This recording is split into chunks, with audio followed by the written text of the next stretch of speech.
हाथ में दे दीजिए। 1000 रुपया का आशीर्वाद है। जियो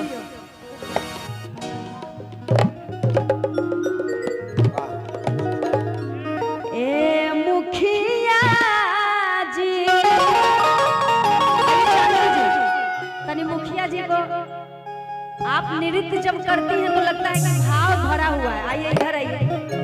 हाँ, एक्ट में करती है ना, एक्टिंग में कि ये मुखिया जी आए मुखिया,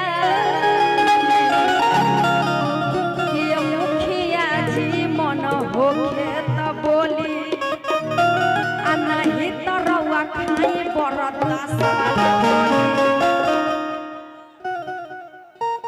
अब मान के चलिए आगे का जो लाइन है, ऐसा मुखिया जी तो नहीं है, लेकिन कोई कोई मुखिया जी होंगे तभी ये गाना बना है। का जी कि का है के टकिया निहारतानी चोली, अनिहारतानी चोली, अनिहारतानी चोली। ए मुखिया जी खाई पिया चाहिए। आए मुखिया जी, आए मुखिया, ए मुखिया जी मन होके तो बोली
समर्थक है जो इनको प्यार करते हैं, उनका फरमाइश है ना।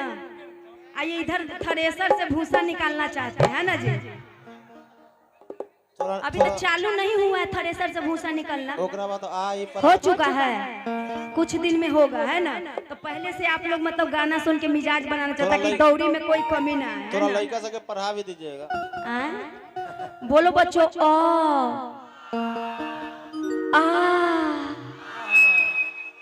ई ऊ। अब मिला के एक साथ बोलो बच्चों, आ ई। लड़का करे ऊ आ ऊ। ये आंगनबाड़ी में पढ़ता है। आंगनबाड़ी में भी ऐसे नहीं बच्चा सब। थोड़ा स्पीड में पढ़ाइए, स्पीड में। अच्छा स्पीड में आ पढ़ेंगे तो कैसा रहेगा? आ थोड़ा सा स्पीड में पढ़िए।